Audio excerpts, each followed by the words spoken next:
Abrimos, señoras y señores, la tertulia en este viernes que es 13 de agosto del año 2021 con Alejandro Aval. Buen día. Buen día, Emiliano, compañeros. Marcia Collazo, buen día. Buen día para mis contertulios y para toda la audiencia. Sigo con los saludos. Juan, buen día. Juan Grompone. Buen día para todos y no se inquieten que volverán los nidos a colgar, ¿eh? Tenés que decir después la poesía completa. Y bueno, Gonzalo Pérez del Castillo, buen día. Muy buenos días. Vamos a nuestro primer tema. El Parlamento completó este martes la aprobación de la primera ley sobre teletrabajo, una modalidad que creció exponencialmente con la pandemia de COVID-19. El Frente Amplio no acompañó con sus votos, argumentando que contiene debilidades en la protección del derecho al descanso del trabajador. Y por ahí viene el tema que quiero tratar con ustedes. Resulta que la norma permite a la persona distribuir libremente su jornada siempre y cuando no supere el máximo legal de horas semanales de trabajo aplicables a su actividad, ya sea 48 o 44 horas, y siempre que la persona tenga un tiempo de desconexión mínima de 8 horas continuas entre una jornada y la siguiente. Esto permite compensar horas trabajadas y no trabajadas dentro de la misma semana. Por ende, en un solo día una persona puede trabajar más de 8 horas, esas famosas 8 horas que están consagradas en la ley 5.350 del año 1915. Ayer, cuando la entrevistamos aquí en Perspectiva, la autora del proyecto, Carmen Sanguinetti, senadora de Ciudadanos, Partido Colorado, respondía a las críticas del Frente Amplio. Sostenía que atarse a las 8 horas es obsoleto. La realidad se impone y hay muchos trabajadores que hoy no se están ciñendo a la ley de 8 horas por su voluntad. Porque cuando decimos, bueno, no se respeta la ley de 8 horas, seguimos pensando en un sistema fabril en donde el obrero oprimido es obligado a trabajar por encima, ¿no? Tenemos ese chip tan metido adentro, porque convengamos que la ley de 8 horas fue absolutamente necesaria, imprescindible, de vanguardia, fue un avance gigantesco. En su momento. Entonces, ¿cuál es el avance gigantesco hoy? ¿Dónde estamos parados hoy? La ley de 8 horas, por supuesto que tiene enorme sentido en algunas actividades, pero en otras... ¿Qué dicen de esta reflexión que promovía la senadora Sanguinetti? ¿Empezamos contigo, Marcia? Bueno, a mí me parece por lo menos contradictorio y bastante... lamentable hablar de eso, porque en primer lugar me parece que se está haciendo un análisis muy pobre, muy parcial de lo que es en general el mundo del trabajo y el esfuerzo humano aplicado a ese trabajo. No se puede, me parece, de ninguna manera comparar la conquista de la ley de 8 horas con una situación fabril, porque hace en el mundo entero, en el panorama de la legislación del trabajo del mundo entero, hace al desarrollo humano la ley de 8 horas, desarrollo humano integral. Porque no tenemos que mirar únicamente a ese trabajador que está abocado a cumplir con tareas puntuales específicas determinadas por su empleador durante X horario. Tenemos que mirar toda la integralidad humana del trabajador. Eso es lo que se impone hoy a nivel de la Organización Internacional de Trabajo y de todos los estudios en la materia. Y además me parece sospechoso el planteo, porque dejaría entrever que la ley de 8 horas es, no me acuerdo cómo se lo dijo, pero algo así como que está de modé, que ya ha sido superada, pero ha sido superada. Una afirmación tan temeraria. Bueno, que me digan en qué ha sido superada y qué nos ofrecerían a cambio. Bueno, lo que señalaba la senadora Sanguinetti es que en muchas ocasiones es el propio trabajador que ha solicitado o que quiere tener un régimen más flexible, que le permita justamente ir ajustando a lo largo de la semana la dedicación horaria, compensando días, etcétera, ¿no? Bueno, eso también es bastante resbaloso, es bastante vidrioso en la nueva ley, ¿eh? Porque la flexibilización laboral, en tanto y en cuanto suponga, como lo dice el término, flexibilización, tiene un correlato en la ausencia de reglas claras y de reglas normadas. Y eso siempre supone un riesgo para el trabajador, a la larga o a la corta. ¿Qué dicen los demás? Empezamos con Marcia y después vamos a escuchando a los otros puntos de vista. ¿Quién levanta la mano? Juan. Dale, Juan. Bueno, yo quiero mirarlo, como siempre, con una perspectiva larga. La jornada de trabajo tradicional era de 12 horas, es decir, 12 horas en promedio anual, porque es el promedio de horas del día, ¿no? Es decir, se trabajaba de día y luego se dormía de noche. Entonces, en invierno se trabajaban menos horas porque había menos luz y en verano se trabajaba más. Es decir, era la jornada determinada por el trabajo agrícola, en definitiva. La jornada de 12 horas pasó a la revolución industrial, se redujo a la jornada de 8 horas que hoy conocemos. Fue la revolución industrial la que la redujo. Es decir, ¿por qué? Porque la productividad de las máquinas, la productividad de las máquinas hacía que se necesitaran menos horas de trabajo para producir todavía mucho más de lo que se venía produciendo. Ahora, por supuesto, el pasar de la jornada de 12 horas a la jornada de 8 horas no fue fácil. Fue luego de grandes luchas. Por ejemplo, en Estados Unidos, la lucha por la jornada de 8 horas duró casi un siglo. Es decir, los primeros intentos de reducir la jornada de 8 horas son de principios del siglo XIX. Y las jornadas las terminaron reduciendo en los años 30 del siglo XX, ¿no? Es decir, que demoró prácticamente un siglo de luchas, de los cuales, por ejemplo, el caso más notorio de lucha es el 1 de mayo. Es decir, el 1 de mayo celebra precisamente una matanza de obreros que luchaban por la jornada de 8 horas. Bueno, en el Uruguay, en cambio, fue totalmente pacífico, y no solo es pacífico, sino que fue el primer país del mundo que tuvo jornada de 8 horas. Eso fue la obra de Valle y de su asesor anarquista Arena, ¿verdad? Estamos hablando de una ley del 17 de noviembre de 1915. Ahí está. Y también de las largas huelgas de tranvías y otras cosas que la precedieron, ¿verdad? Bueno, en este momento estamos enfrentando una otra revolución. Yo no le quiero poner números porque hay distintas opiniones sobre qué número de revolución estamos en este momento.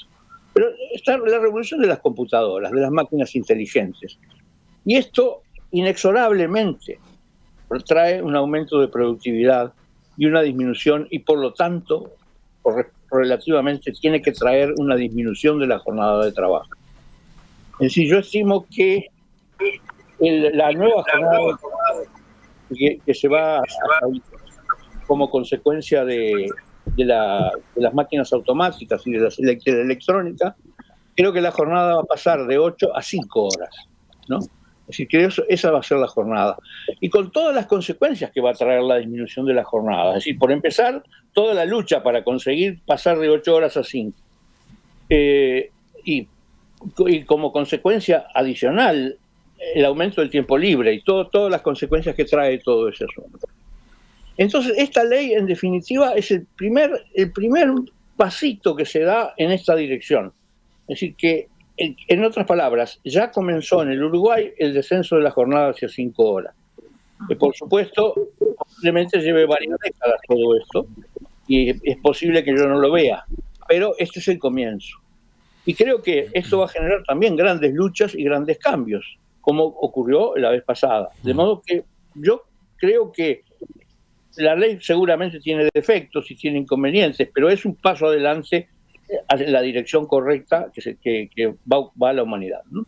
Sí, la senadora Carmen Sanguinetti hacía ese comentario a propósito de la ley vinculada con el teletrabajo, esta ley que regula el teletrabajo, que vale solo para el sector privado, no para el sector público. Pero en definitiva su reflexión era más general y aludía a cambios que de hecho se están dando en el mundo del trabajo. Recién Juan iba a un pronóstico, digamos, a una tendencia que él nota, pero hoy mismo están pasando otras cosas. Las cuentas de esta oyente, Inés, dice: soy docente, los lunes dicto clases de 8 a 17 sin horas puente intermedia. El resto de los días mi carga horaria varía. Es lo que ocurre con la mayoría de los docentes que dictamos horas por curso, no, obviamente, de los maestros, agrega. Ahí tenemos un ejemplo, ¿no?, de de que no se cumple rígidamente, estrictamente lo de las 8 horas como límite. ¿Quién sigue? Había un ruido raro ahí. ¿Quién era? ¿Alejandro, que estaba por entrar? No, yo sigo si quieren. No, adelante, Gonzalo. No, yo no estaba entrando. A mí, sinceramente, yo no entiendo por qué. Cómo está cambiando el mundo y las relaciones de trabajo y la tecnología y las posibilidades que hoy tiene el ser humano para desempeñar sus funciones, es absolutamente evidente. Ahora, el Frente Amplio, cuando se creó, era el progresismo, era el ajustarse a los tiempos, era lo nuevo. Ahí estaban todos los intelectuales, ahí estaba toda la gente que estaba pensando el futuro y todo. Y yo noto, quizás tú, Marcia, tengas una explicación para esto. Yo noto que el Frente Amplio está adoptando actitudes muy retrógradas, muy resistentes al cambio, un cambio que es ineludible. Yo casi que le pediría a Juan, porque si yo lo escribo nadie me lo cree, pero Juan debería reescribir el manifiesto con la realidad de hoy, con las cosas que hoy día la clase trabajadora exige para poder, por ejemplo, incorporar a la mujer, con todos los roles biológicos que le corresponden, a la fuerza de trabajo sin tener inconvenientes. Yo creo que el mundo está cambiando mucho. Y yo sinceramente no entiendo esta actitud de Frente Amplio de oponerse a estos cambios, que serán imperfectos. Yo no tengo así un conocimiento profundo de si lo que propone la senadora Sanguinetti es lo más correcto, ¿no? Pero escuchándola, lo que sí percibo es que está muy sensible a cuáles son los problemas que los trabajadores y las trabajadoras están enfrentando hoy día, y que es una realidad. Aparte, el hecho de la pandemia nos lo ha hecho patente para todos nosotros, ¿no? Cómo nos ha cambiado la vida y cómo nos ha abierto un mundo de posibilidades. ¿Por qué hay que cerrarse a ese mundo de posibilidades? Porque es el futuro, sin duda ninguna. Las 8 horas, que además Juan decía, fue en 1915, fue más de 100 años después del manifiesto. Y demoró, fue una gran lucha, pero lo importante es que fue en el sentido en que ese modelo, ese modo de producción, que ella llama fabril, pero que es... ¿Por qué era importante también las 8 horas y que todos los trabajadores estuvieran juntos? Yo cuando era estudiante trabajé en cuestiones de obreras, digamos, ¿no? Como mano de obra. Y lo importante es que los propios trabajadores en una cadena de producción te exigían que tú trabajes a un cierto ritmo. Los propios trabajadores, porque si no se habría resentido el trabajo de ellos. Es decir, era un mundo totalmente distinto al que estamos viviendo hoy. Y había otras fuerzas. Y yo creo que estas son cosas con las cuales hay que tener una mentalidad muy abierta. Entonces, sinceramente, no entiendo la posición del Frente Amplio. Pero tal vez Marcia tenga una porque está más metida en eso. A ver si Marcia tiene una respuesta para esta consulta de Gonzalo, y después ya escuchamos a Alejandro. Primero, yo no milito activamente en política, y en segundo lugar, si bien pertenezco, sí, a la fuerza política Frente Amplio en general, primero está para mí todo lo que sean los problemas nacionales, por arriba de banderías, del signo que sean.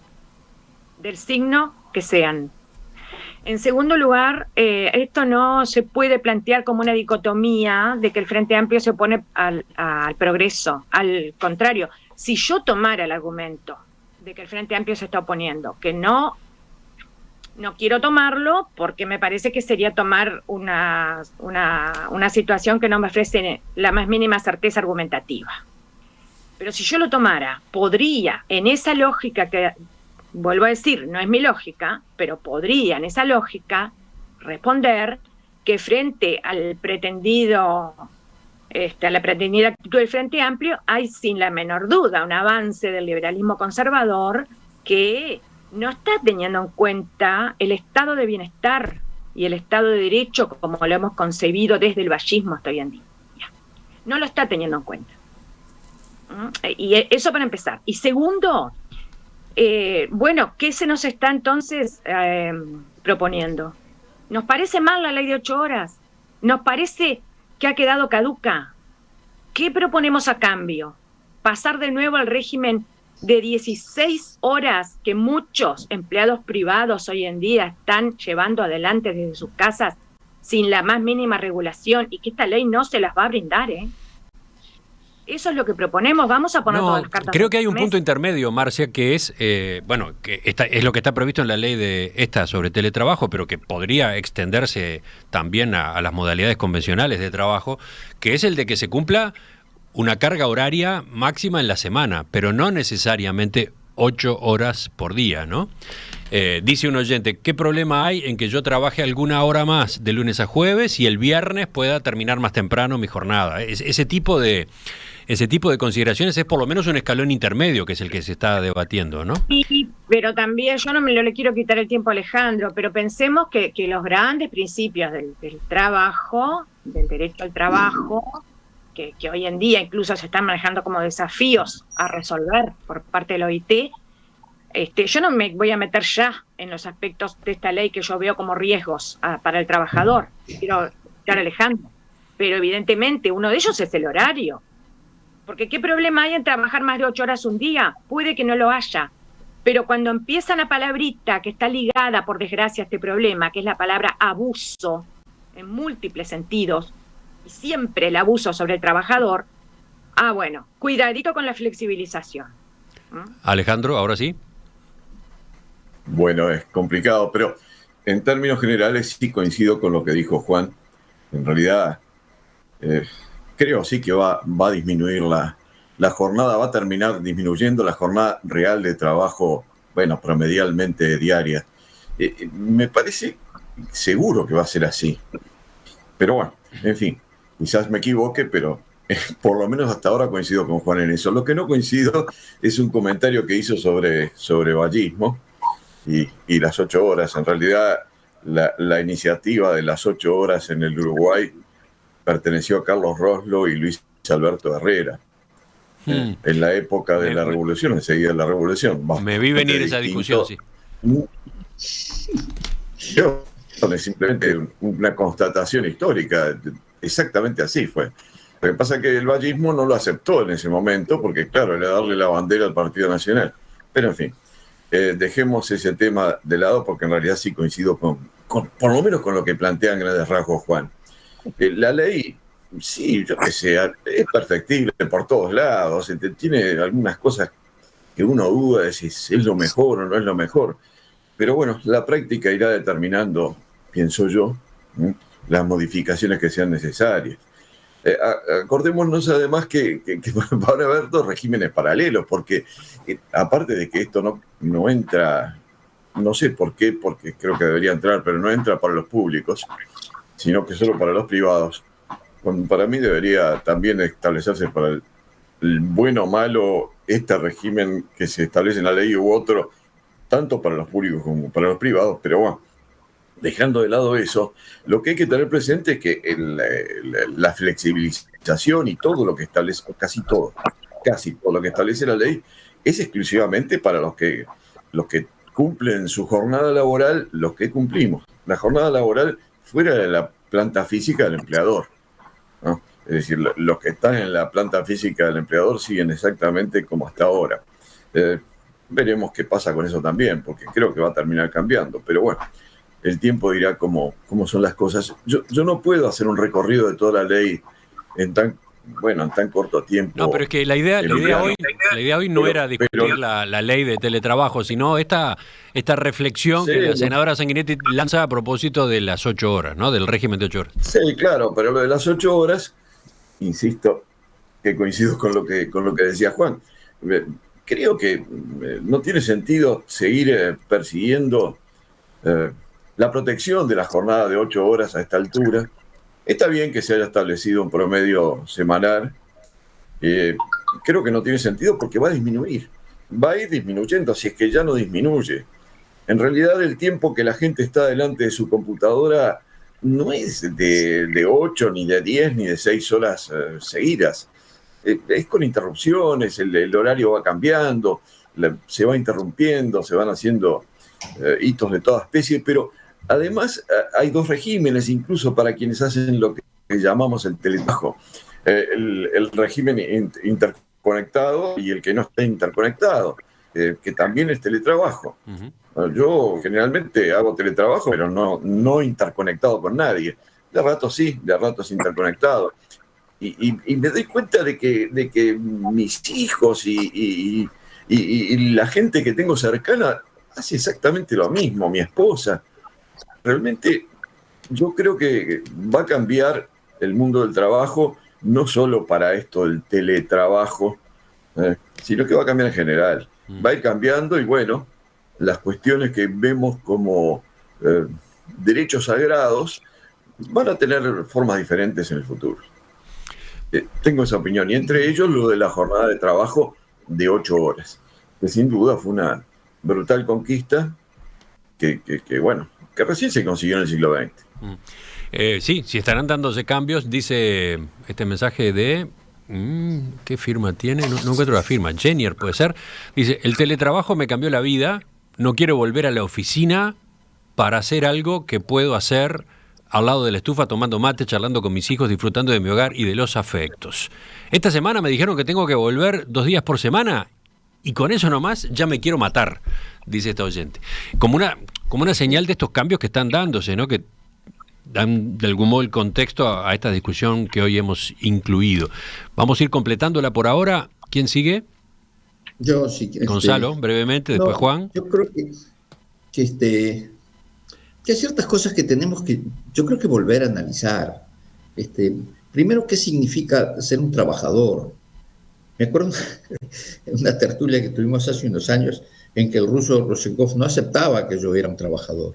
Yo creo que nosotros los 5 que estamos en esta tertulia, somos 5 trabajadores.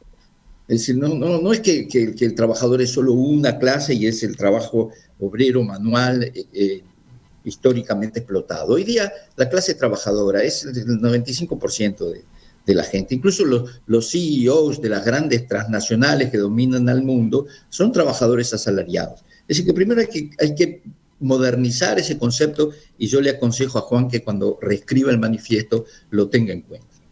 La otra cosa que es importante es que la forma de medir el trabajo hoy día en el sector privado y en el sector público también, y esos son los esfuerzos que se están haciendo incluso en el Uruguay, es medir el trabajo por el resultado que da.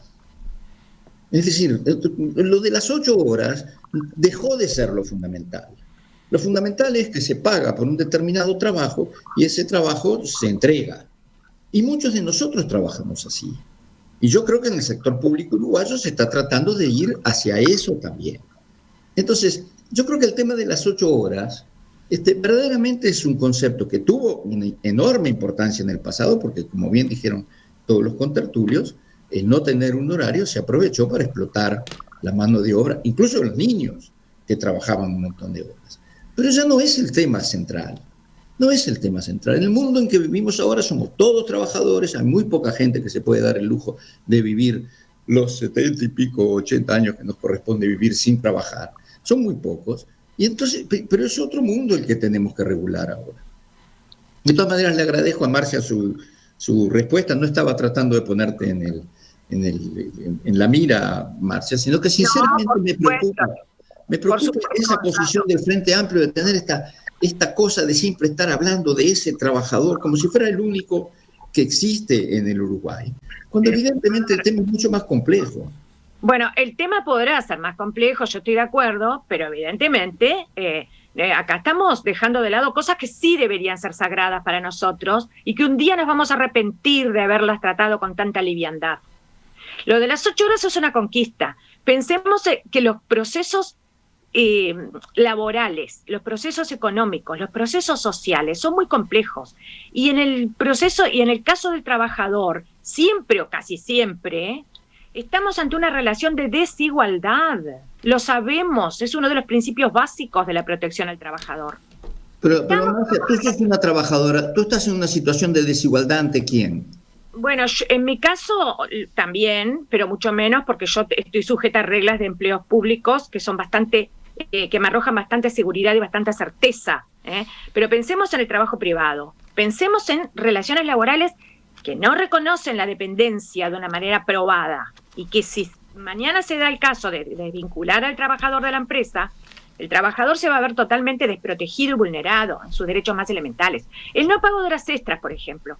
Desde el momento en que vos decís, bueno, cae la ley de 8 horas, luego no hay una línea roja por la cual yo diga que trabajé horas extras, cae ese beneficio que cuando es real, cuando es sujeto al principio rector de realidad y no es reconocido, estamos ante una injusticia flagrante. En el caso, pero las 44 y las 48 horas te marcan un límite para las horas extras. A partir de ahí son horas extras también. Sí, eso está incluido. Exacto. Eso está incluido en este proyecto, ¿no? Poca discusión ese tema. Y el no pago de insumos y equipamientos, porque queda librado al acuerdo entre trabajador y empleador. Y vuelvo a decir, en el 90% de los casos o más, esa relación de trabajador-empleador es desigual. ¿En qué condiciones está el trabajador para discutir con su empleador los términos relativos al equipamiento para hacer ese teletrabajo? Y todavía sujeto a extensiones horarias que ya van a ser distintas, que ya no se van a medir en 8 horas, que se van a medir en plazos mucho más largos. ¿Dónde están las enfermedades laborales, por ejemplo? ¿Cómo probar que una enfermedad es producto de una ocupación determinada? Eso no tiene que ver con las horas, Marcia. Eso es un problema del teletrabajo en todo caso. Bueno, tiene que ver con el teletrabajo. Y habrá tiene que ver con los contralores. Marcia. Juan. Yo creo que acá deberíamos razonar siempre desde la peor situación imaginable y desde ahí empezar a trabajar y no al revés. No al revés. ¿Juan? No decir, ¿cómo vamos a llegar? Yo qué sé, bueno, está bien, las 5 horas, que es posible, no digo que no. Pero no podemos partir de un ideal a futuro. Tenemos que partir de la peor situación imaginable porque es la que puede entrañar riesgos seguros en el hoy. Y a partir de ahí trabajar. A partir de ahí imaginar situaciones y abordajes. Mira, dice Alberto, los trabajos de 8 horas son los que más peligran a manos de robots y pueden desaparecer. Los trabajos más calificados exigen a las empresas que cuiden a sus empleados y eso incluye controlar que puedan balancear efectivamente vida privada y laboral. Si no, dice, desde una óptica empresarial, dice, si no, los quemamos y los perdemos. Materialmente hablando, perdemos la inversión en entrenamiento. Juan, ¿te quedaba algo? Porque así ya cerramos, que se nos fue la hora. Gonzalo me reclamó por 2 veces una reescritura del manifiesto. Yo creo que ya lo hice, es decir, yo cuando escribí Marx hoy, expresé todo lo que pensaba acerca del mundo actual, ¿no? De modo que creo que no puedo aportar ninguna otra cosa más. Tienes razón. Marchaste, Gonzalo. No marché para nada. Conseguite a otro que haga la redacción. Ya volvemos, ya seguimos en la tertulia de este viernes, ahora con un tema completamente diferente.